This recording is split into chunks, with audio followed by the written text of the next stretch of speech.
Okay, so you want to own a school. Buy a building, hire some teachers, fill the classrooms with children, and collect tuition from every family in September. The demand never goes away.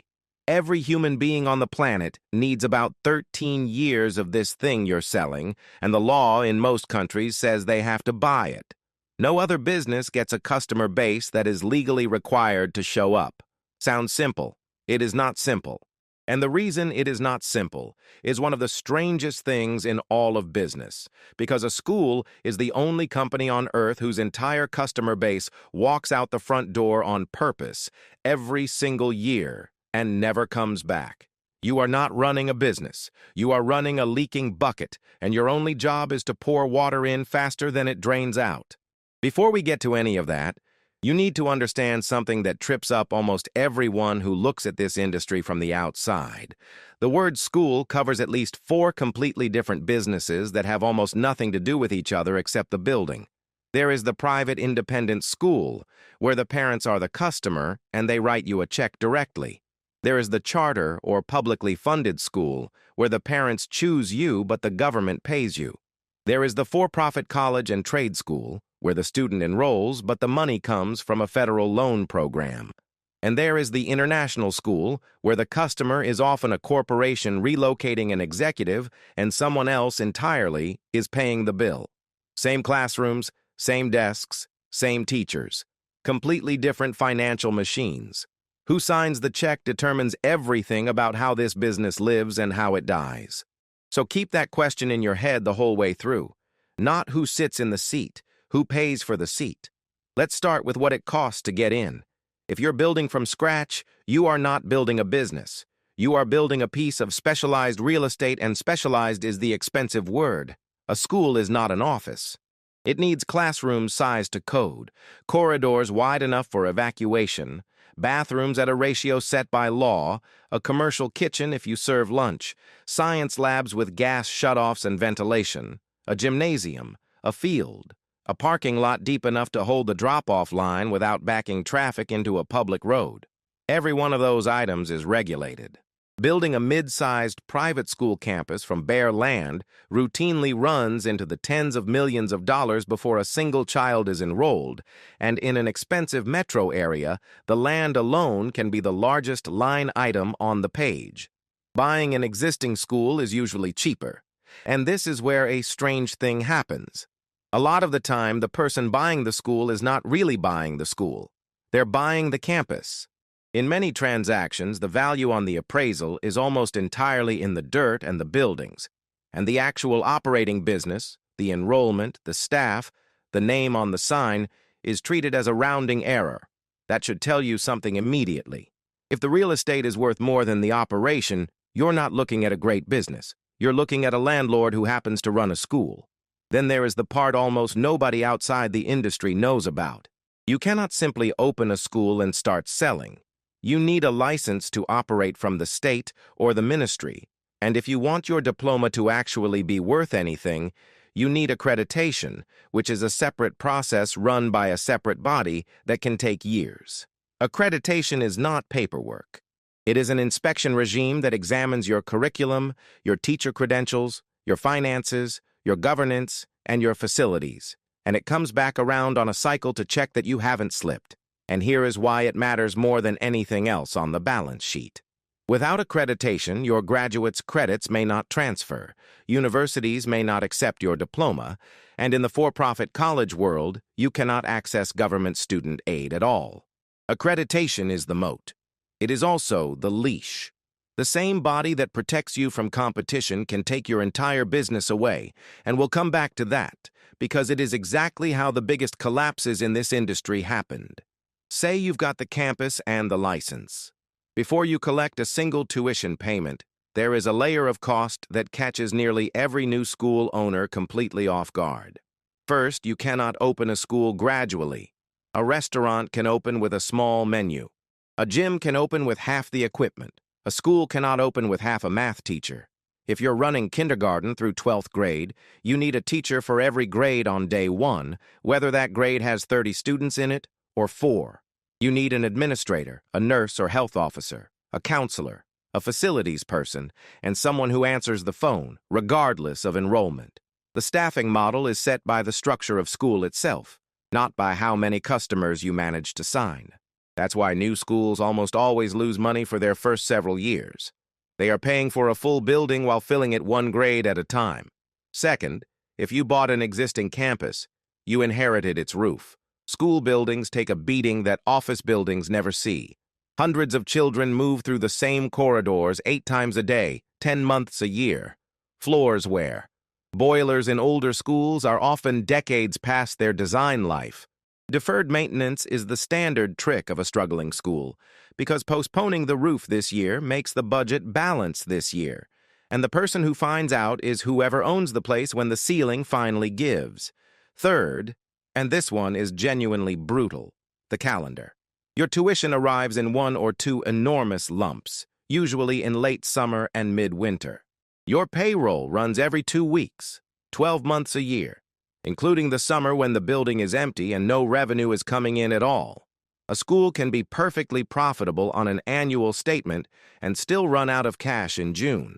This is why so many schools carry a line of credit they draw down every spring and pay off every September, and why a small dip in fall enrollment doesn't just reduce your income, it can break your ability to make payroll before Christmas.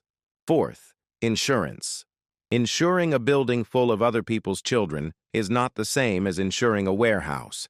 You are carrying general liability, property, employment practices, cyber liability for student records, coverage for every sports injury and every field trip and every bus and abuse and molestation coverage, which has become one of the fastest rising costs in the entire sector, as historical claims have worked through the courts. Premiums in this category have climbed sharply, and it is not a line item you get to negotiate away. Now here's where it gets interesting, because the way a school actually makes money is more layered than the word tuition suggests. The first layer is the obvious one. Tuition, or in a publicly funded school, the per-pupil allocation. In the United States, average private school tuition across all grades sits somewhere around $12,000 to $13,000 a year. Private high schools run meaningfully higher, and elite boarding schools charge north of $60,000 with room and board included. On the public side, districts spend roughly $15,000 to $17,000 per student per year, and in a charter school, a version of that money follows the child to you. That's the base layer, and for most schools, it's somewhere between 70% and 90% of everything coming in the door. The second layer is fees, and fees are where a lot of schools quietly balance their budget. Application fees, registration and enrollment deposits, which are usually non-refundable and are collected months before the child ever arrives. Technology fees, materials and book fees, athletics participation fees, uniform sales, trip fees, testing fees, graduation fees. Each one is small enough that no individual family fights it, and together they can add 10 or 15% on top of the sticker price. And unlike tuition, fees are almost never discounted. The third layer is everything the building does when school isn't in session, and this is the layer most people never picture at all.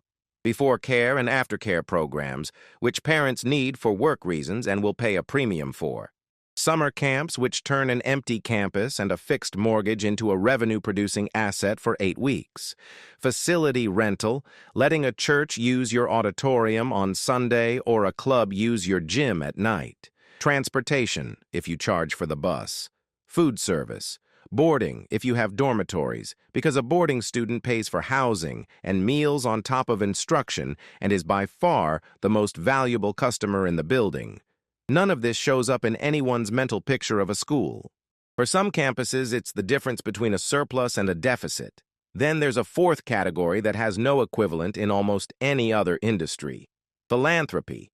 Schools ask their own paying customers to give them additional money on top of the price every single year, and it works. The annual fund is a standing request to current families, alumni, and grandparents for donations, and at established schools, it can bring in a meaningful share of the operating budget. Capital campaigns raise money for buildings. And at the top of the market, the endowment. Phillips Academy Andover and Phillips Exeter Academy each sit on endowments well over $1 billion. Think about what that actually means. These are secondary schools with investment portfolios larger than most publicly traded companies. They draw somewhere in the range of 4 to 5% of that portfolio every year to fund operations, which means an enormous slice of their budget arrives before a single family pays tuition. At that level, the school is not really a school with an investment fund attached. It is an investment fund with a school attached. Now, here's a counterintuitive detail hiding inside the tuition math that explains almost everything about how this business behaves. In most industries, the cost of serving one more customer is roughly steady. In a school, it is not. It is a staircase. You have a classroom with a teacher and 18 students. That teacher is paid the same whether there are 18 children in the room or 22. So students 19, 20, 21, and 22 cost you almost nothing. Their tuition drops straight to the bottom line, nearly 100% margin. It's the best money in the entire business. But your class cap is 22. The 23rd student does not cost you a desk. The 23rd student costs you a second section, which means a second teacher's full salary and benefits, a second classroom, a second set of materials. One child arriving on a Tuesday can cost you $80,000 a year. That's the staircase. And it means a school's profitability has almost nothing to do with being full and almost everything to do with where exactly you're standing on the step. A school at 92% capacity, sitting just below every cap, can be enormously profitable. A school at 94% capacity, having just tipped 3 grades over their limits, can be losing money. Same building, same reputation, same year. The difference is arithmetic that no parent ever sees, and that leads directly to the strangest pricing structure in the business: financial aid. In most people's minds, financial aid is charity, money the school gives away to be generous. Financially, it is something quite different. It is price discrimination, and it is one of the most sophisticated versions of it anywhere in commerce. A school sets a sticker price it knows most families can't pay, then uses a detailed financial disclosure form to work out the maximum each individual family actually can pay and charges them exactly that. 2 children sitting next to each other in the same classroom, receiving an identical education from the same teacher, can be paying amounts that differ by a factor of 10. The industry measures this with a number called the discount rate, meaning the percentage of gross tuition the school never actually collects. And here's the thing about the discount rate. It only goes one direction. In a soft year, the way you fill seats is by offering more aid, and every family that gets aid this year expects it again next year, and the year after, all the way to graduation. You are not discounting a single transaction. You are discounting a 13-year contract. A discount rate that drifts from 20% to 35% over a decade can quietly eat an entire institution while enrollment numbers look perfectly healthy on the brochure. Which brings us to the trap almost nobody sees coming. Enrollment is not the same thing as revenue. A school can be completely full and financially dying. If a large share of those seats are heavily aided, if the full-pay families are the ones leaving and the discounted families are the ones staying, then the head count on the wall stays flat while the net tuition revenue underneath it collapses. The board looks at a full building and concludes everything is fine. The bank looks at a full building and concludes everything is fine. And every year, quietly, the average amount collected per child goes down. That distinction, head count versus net revenue, is where an enormous number of schools have walked off a cliff without ever noticing they were near the edge. Now let's talk about the other side of the ledger, because a school has one expense that dwarfs everything else combined: people. Salaries and benefits typically consume somewhere between 70 and 80% of a school's entire operating budget. There is no other major industry where a single line item eats that much of the pie. And it is not just teachers. It's aides, administrators, counselors, coaches, nurses, custodians, bus drivers, food service, admissions, development, IT, and the finance office. Add health insurance and retirement contributions on top, and the number climbs further. After payroll comes the building, and the building never stops asking. Utilities across a campus that must be heated and cooled and lit all day. Custodial supplies for hundreds of people using the same bathrooms. Groundskeeping, snow removal, security, which has become a serious and expensive category in the last 2 decades with controlled entries, cameras, and in many places, dedicated staff. Technology, because every student now needs a device, a network that can handle several hundred simultaneous connections, and a student information system. Buses, which are enormously expensive to buy, insure, fuel, maintain, and staff with licensed drivers, and which in most schools are a straight loss center. And athletics, which almost never pays for itself at the school level. Fields, uniforms, equipment, travel, officials, and coaching stipends are marketing expenses dressed up as programs. Parents choose schools partly because of them. They do not generate revenue. Now here is the structural force that runs underneath this entire industry. And once you see it, you cannot unsee it. In the 1960s, 2 economists named William Baumol and William Bowen were studying the performing arts and noticed something odd. It takes exactly 4 musicians the same amount of time to play a string quartet in 1965 as it did in 1825. The productivity of that activity had not improved at all in 140 years. But the musicians still had to be paid wages competitive with the rest of the economy, an economy where factories had become vastly more productive and wages had risen accordingly. So the cost of a string quartet rose relentlessly forever without the product ever getting better. That is education. Exactly and precisely. It takes about as many adults to teach 20 children today as it did in 1950. Every other industry has found ways to produce more with fewer people. Education, structurally, cannot, because the product is human attention, and human attention does not scale. But teachers still have to be paid enough to keep them from leaving for jobs in industries where productivity did rise. So the cost of running a school goes up faster than general inflation, decade after decade, permanently, and there is no innovation coming that fixes it. Every wave of technology that promised to make teaching cheaper has instead added a cost line without removing a teacher. This is the single most important fact about the economics of a school, and it explains why tuition curves upward forever while the classroom looks essentially the same as it did when your grandparents sat in one. Now the demand side, which is where things get genuinely uncomfortable. A school's customer base is not just leaky. It is engineered to empty itself. Every June, a full grade of students graduates and is gone forever. In a 13-grade school, that is roughly 8% of your entire revenue base walking out the door by design, before you account for a single family that moved away, switched schools, or ran out of money. Realistic total attrition runs well above that. So every year, before you grow at all, you have to refill somewhere around 1/10 of the entire institution just to stand exactly where you were standing last year. That makes admissions a permanent, expensive, non-optional marketing operation. Open houses, tours, brochures, digital advertising, a full-time staff, and a re-enrollment campaign every winter to convince the families you already have to sign for another year. And the economics of that are stark. Retaining an existing family is dramatically cheaper than recruiting a new one, and every family you retain represents years of guaranteed revenue ahead of them. Which means the single most valuable thing a school owns is not the building. It is the reputation that makes families stay and tell their neighbors. That reputation takes 20 years to build and 1 bad incident to destroy. And it does not appear anywhere on the balance sheet.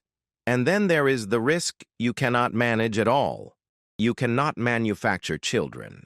In much of the developed world, birth rates have been falling for years. In the United States, births peaked before the 2008 financial crisis and never fully recovered.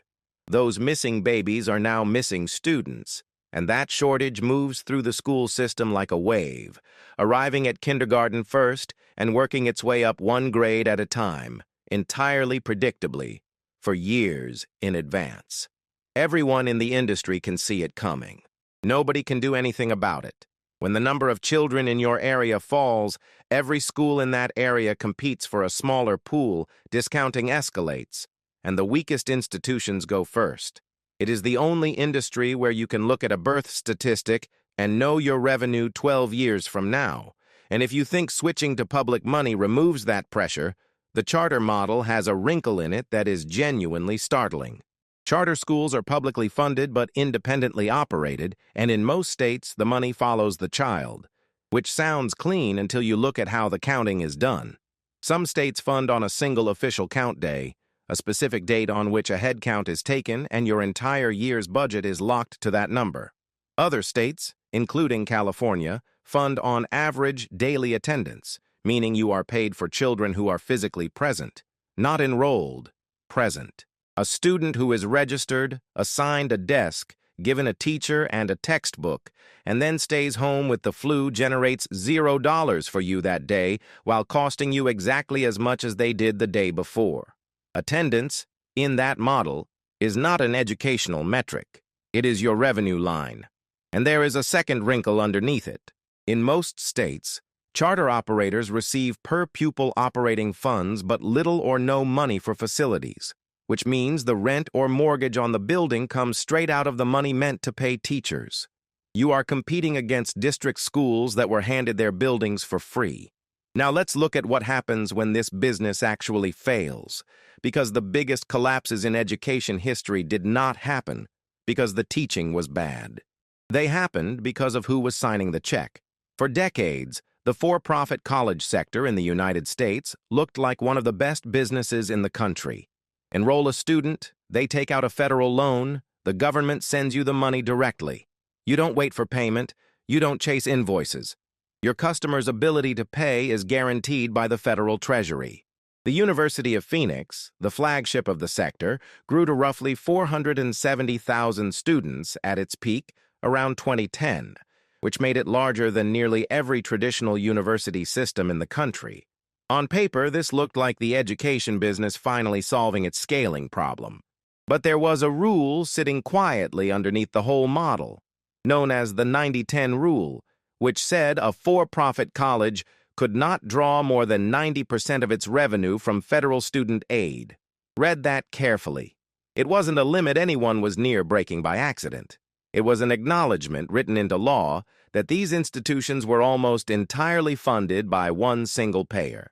And when one payer supplies nearly all of your money, you don't have a diversified business.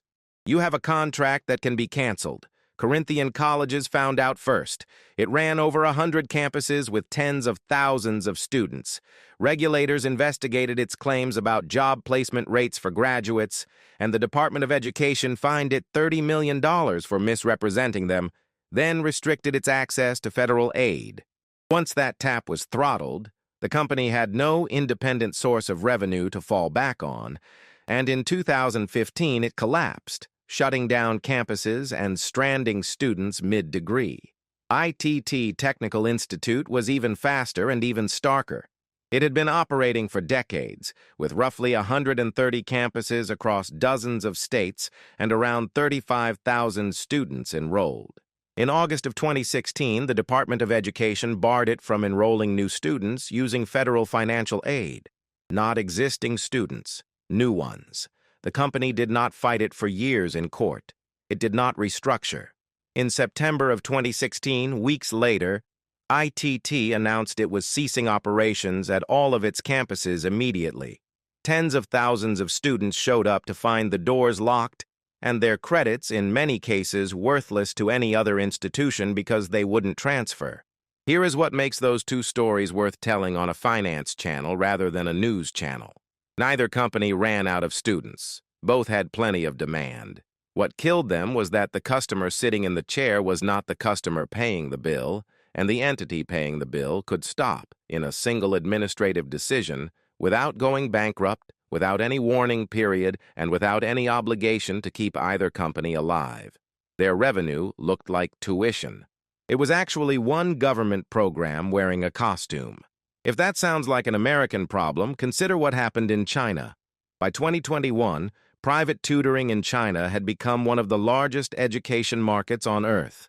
Companies like New Oriental and Tail Education were listed on the New York Stock Exchange with market values in the tens of billions of dollars, employing tens of thousands of teachers and serving millions of families in a culture that took academic competition enormously seriously. It looked unstoppable. Then in July of 2021, the Chinese government issued what became known as the Double Reduction Policy. In substance, it barred companies from teaching core school subjects for profit, banned weekend and holiday classes in those subjects, and prohibited foreign capital investment in the sector. Not a fine, not a restriction. The business model itself was made illegal.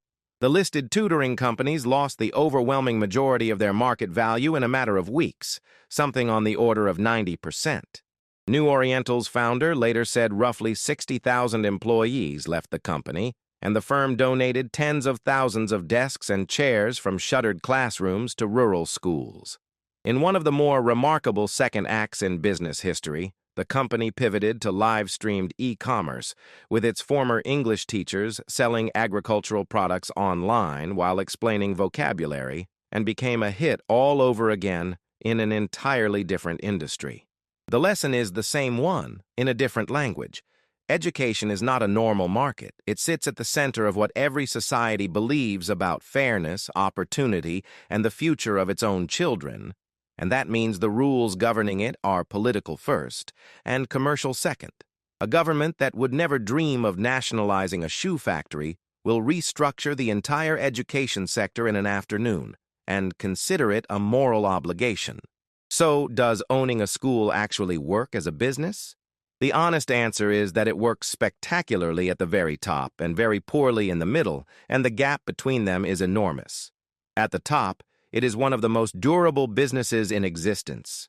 Look at the international school market, where families and multinational employers pay $30,000 to $50,000 a year in cash, without government subsidy and without a financial aid office, for an English-language education in cities like Dubai, Shanghai, Singapore, and Hong Kong. These schools have long waiting lists, near-zero discount rates, and customers whose employers often cover the fees as part of a relocation package. The scale of the money involved became clear in 2024, when Nord Anglia Education, an operator of dozens of premium international schools across the world, was acquired by an investor consortium in a deal valued at approximately $14.5 billion, reported as the largest transaction the education sector had ever seen. $14.5 billion for a company that runs schools. Somebody, clearly, has found the version of this that works. Now the realistic version for everyone else. Picture a 400-student private school charging $18,000 a year. Gross tuition of $7.2 million. Apply a 30% discount rate and your actual collected tuition is closer to $5 million. Add fees, aftercare, and summer programs and call it $5.6 million coming in. Now spend it. Payroll and benefits at 75% of your budget is roughly $4.2 million. Facilities, utilities, insurance, transport, technology, and athletics take most of what's left. Debt service on the campus takes the rest. You are running a $5.5 million operation to produce a surplus that might be a couple of $100,000, which the board will immediately spend on the roof. Now, the bad year. Enrollment falls by 8%, 32 students, because a competing school opened across town and two large employers in the area cut jobs. That's a direct loss of several $100,000 in net tuition. To stop the bleeding, you offer more aid to fill the gaps, and your discount rate climbs from 30 to 36%, costing you several $100,000 more. Meanwhile, none of your costs moved. You still need the same teacher in front of a class of 15 that you needed for a class of 20. The building still needs heating. Insurance still went up. And now you're several $100,000 underwater on an operation that had a $200,000 cushion. So you cut, and every cut you make, larger classes, fewer electives, a frozen salary scale, is visible to exactly the families who are deciding right now whether to re-enroll for next year. That is the death spiral, and it is why small private colleges and independent schools close every year. and why some of them are saved by the one asset that doesn't appear in any financial model.